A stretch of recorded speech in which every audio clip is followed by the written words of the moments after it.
Meus amigos, e lá vamos nós entrar numa polarização jurídica, né, num clubismo legal, porque virou isso, o futebol brasileiro. Mas eu acho necessário a gente falar sobre o episódio Bruno Henrique, que está sendo tratado como se ele não tivesse sido punido, como se ele tivesse sido absolvido, e aí começa, porque é o Flamengo, porque é o Bruno Henrique, porque a justiça no Brasil não presta, porque aqui tudo termina em pizza. E, cara, assim, não é bem assim. E eu queria tentar botar alguns pingos nos is do que eu enxergo dessa situação. E ok, eu entendo o sentimento de revolta de algumas pessoas e que muitas vezes, para mim, tem sido baseado numa falsa equiparação. E depois da vinheta eu explico por quê e por que eu acho que o episódio Bruno Henrique é totalmente diferente de outros episódios que estão sendo comparados aí. Mas, por ser um jogador do Flamengo, por ser um cara conhecido, enfim, aí gera uma repercussão, gera um monte de teoria da conspiração, que não é o meu papel alimentar aqui. Então, vamos lá.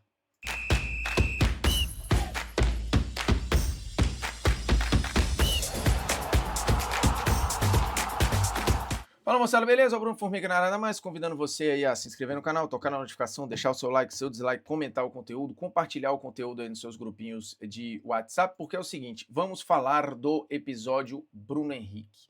Ele é inocente, ele foi absolvido, a justiça pegou leve com o Bruno Henrique. O que aconteceu com o Bruno Henrique no STJD? Lembrando, ainda existe um processo correndo na esfera criminal, que aí é uma outra parada, não tem nada a ver com a esfera desportiva. O que a gente está analisando aqui é a esfera desportiva, que num primeiro momento suspendeu o Bruno Henrique por 12 jogos, tinha a possibilidade para algumas pessoas dele ser suspenso por muito mais tempo, ou dele ser banido do futebol, enfim, tinham N cenários que estavam sendo desenhados ali. E aí isso foi sendo passado para frente como verdade, porque aí começou a se colar também o caso do Paquetá lá na Premier League, as equivalências e tal. Só que assim, o Paquetá, vale lembrar, foi inocentado em boa parte também do processo, né, das partes mais graves ou que podiam prejudicar mais a carreira do Paquetá, ele foi tirado daquilo ali por falta de prova, por N razões. Mas entrou nesse vácuo o episódio do Bruno Henrique. E ele já tinha sido pré-julgado por uma porção de gente. Quando veio a primeira punição de 12 jogos de suspensão e a multa, as pessoas acharam que era leve. Putz, mas como assim? E aí, juridicamente, o Flamengo deu seus pulos e conseguiu um efeito suspensivo, que também é um dispositivo legal, está previsto dentro dos processos. Ele continuou jogando até este julgamento da segunda instância. E aí, neste julgamento, o Flamengo conseguiu sustentar a sua tese jurídica, e o direito é isso. Existe a verdade real e a verdade processual. E aí a gente não sabe qual é qual, ou a qual você quer acreditar. Mas num processo jurídico, o que vale é a verdade processual. É o que está ali, nos autos do processo, os argumentos de um lado e de outro. E o Flamengo conseguiu retirar e inocentar o Bruno Henrique nos dois artigos mais graves ou mais pesados, o 243 e o 243A, esses sim artigos que davam a possibilidade de suspensões muito duras e muito longas para o Bruno Henrique. E ele acabou sendo condenado no artigo 191, que é um artigo que tem como punição máxima a multa de 100 mil reais. Então o Bruno Henrique ele não foi inocentado e ele não foi absolvido. Ele foi retirado de dois artigos e foi punido em um artigo. E nesse artigo que ele foi punido, ele recebeu a punição máxima do artigo, que é uma multa de 100 mil reais. Aí você pode discordar, você pode não gostar, você pode achar que essa punição é ruim, ela é branda, não tem nenhum problema.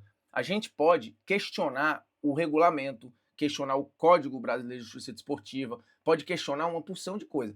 A aplicação do código aí já é outra parada, porque o código foi aplicado. E dentro da tese elaborada pelo Flamengo, honestamente falando, eu não vi nenhum absurdo. Foi competência do sistema jurídico do Flamengo que retirou o Bruno Henrique dos artigos mais duros e conseguiu deixá-lo só no artigo mais, entre aspas, brando. Mas ele foi punido. E ele recebeu, dentro do artigo, repito, a punição máxima que o artigo prevê, que é a punição de 100 mil reais de multa. Então eu vou botar aqui os artigos só para a gente entender e depois fazer umas separações de uma salada que a galera tem feito aí. Vamos lá. O que diz o artigo 243? era uma multa de R$ 100 a R$ 100.000 e suspensão de 180 a 360 dias, que é muito tempo. E aí você tem os incisos, né? Se a infração for cometida mediante pagamento ou promessa de qualquer vantagem, a pena será de suspensão de 360 a 720 dias e eliminação no caso de reincidência, além das multas de 100 a R$ 100.000. O Bruno Henrique não estava enquadrado nisso aqui, porque ele não recebeu promessa de pagamento nem vantagem para tomar o cartão amarelo. Foi uma orientação do Flamengo. O Flamengo pediu para o Bruno Henrique tomar o cartão. E aí você vai falar, é um absurdo, mas como o clube manda o jogador forçar uma parada para ele tomar um cartão? Isto é ilegal, isto não pode, isto é um erro. Eu tenho dúvidas se o termo ilegal é o termo certo para se aplicar aqui. Eu posso e concordo que é algo imoral, é antiético, mas não tem muito desenho dentro da legislação para dizer que forçar um terceiro cartão seja algo ilegal. É algo imoral e antiético. E a gente concorda com isso. Mas dentro da lei, o Bruno Henrique não está enquadrado neste artigo aqui. Aí você teria que fazer uma outra acusação e tentar enquadrá-lo num outro artigo. Nesse artigo, ele não se enquadra, porque ele não recebeu pagamento nem promessa de vantagem. E aí, no segundo inciso ali, o autor da promessa ou da vantagem será punido com pena de eliminação, além de multa.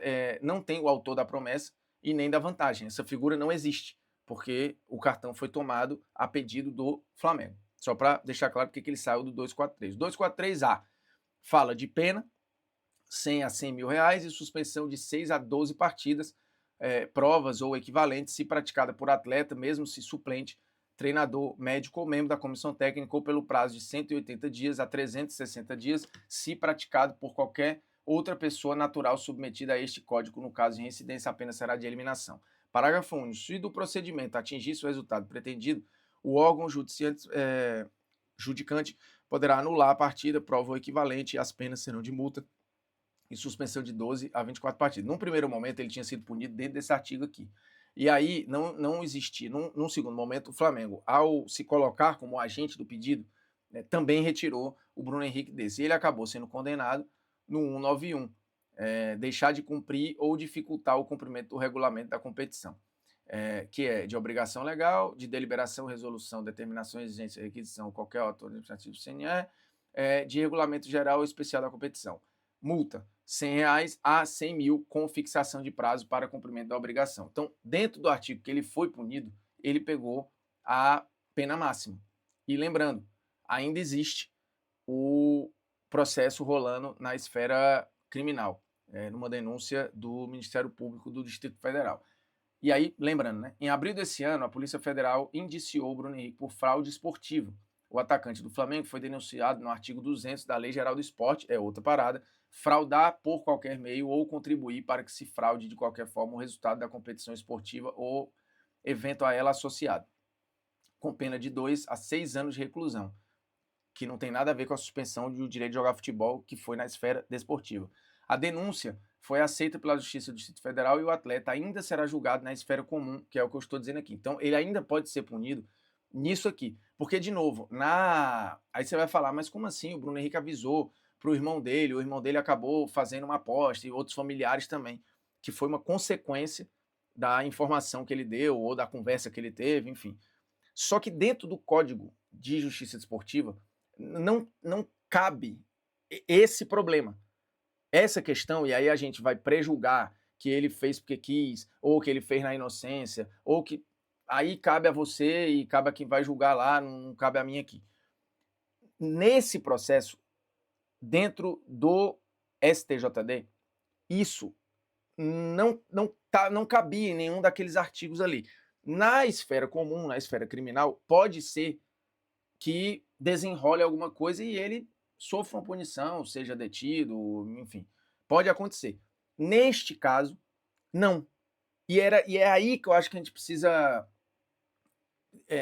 se pegar, para não começar a misturar alhos com bugalhos. Assim, o Bruno Henrique, ele não recebeu dinheiro de uma máfia de apostadores, ele não recebeu dinheiro para entregar um jogo e aí sim prejudicar o seu clube. Ele não prejudicou o Flamengo, porque, repito, o pedido foi do Flamengo. E aí, inclusive, assim, tem gente que fala, mas o Flamengo vai pagar a multa? Não sei como é que eles vão se resolver. Como o processo é com o Bruno Henrique, processualmente falando, quem tem que pagar a multa é o Bruno Henrique. Se ele vai receber do Flamengo e vai pagar e o Flamengo vai ressarcir, aí eu não sei.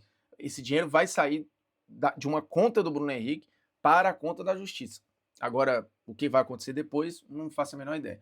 Então, quando o Flamengo ele não foi prejudicado na história, não houve um ganho financeiro do Bruno Henrique, não houve o recebimento do Bruno Henrique por parte de nada para propositalmente enganar todas as partes ali e tomar um cartão, como aconteceu com outros condenados, ou banidos, ou suspensos, em claros episódios de manipulação do jogo, ou de resultado, ou de desenhos dentro do jogo, que envolviam terceiros, envolviam recebimento de dinheiro. O cara praticamente vendeu o seu cartão amarelo, ele vendeu o seu cartão vermelho, ele vendeu o seu momento dentro do jogo para um apostador, para um grupo de apostadores. Essa galera que foi condenada, que foi julgada, que teve gente banida, teve gente suspensa, teve gente um monte de coisa, na minha visão, e tem muita gente que tem essa mesma visão, não está na mesma prateleira do que aconteceu com o episódio do Bruno Henrique, que deixa muito claro que o código, que a lei desportiva no Brasil, ela está atrasada ao que está acontecendo no mundo real. E aí talvez o episódio do Bruno Henrique, que você pode considerar injusto, eu não estou aqui para julgar se foi justo ou se foi injusto, eu estou aqui para dizer que houve uma punição dentro, para mim, de algo, de uma interpretação coerente do que estava no processo. E aí a gente pode rever, questionar, discutir um novo código, um novo regulamento que amplie a leitura do que seja infração, do que seja ilegal, do que seja manipulação. E eu acho que é necessário que isso seja discutido. E talvez o episódio do Bruno Henrique abra as portas para essa discussão, o que vai ser ótimo para o futebol brasileiro. Mas este caso em específico, no que estava ali, e pelo que a gente pôde ter acesso, e está aí para um monte de gente ter também, me pareceu juridicamente coerente no que estava posto. Que pode não agradar você, pode não agradar o Zezinho da esquina, pode não agradar o fulano, não pode não agradar, não tem problema nenhum. Mas dizer que ele foi inocentado, que ele não foi punido e que isso, porque é uma vergonha, não sei o quê, e essas equiparações com outros casos, eu acho um pouco de desconhecimento. E dizer que ele foi inocentado é distorcer também o que aconteceu, né? Ele não foi inocentado, ele pode, na sua interpretação, ter pego uma pena branda. E beleza. O que vai vir daqui para frente, não sei. Pode ser que ele seja punido na esfera criminal, pode ser que daqui para frente o código seja revisto e seja ampliado, e acho necessário que se amplie. O Jorge Igor, se eu não me engano, falou sobre isso num vídeo lá na GTV, e eu estou 100% com ele. Eu acho que esse episódio mostrou que a justiça, o código, a legislação desportiva, ela anda muito mais devagar do que o que está acontecendo lá de fora.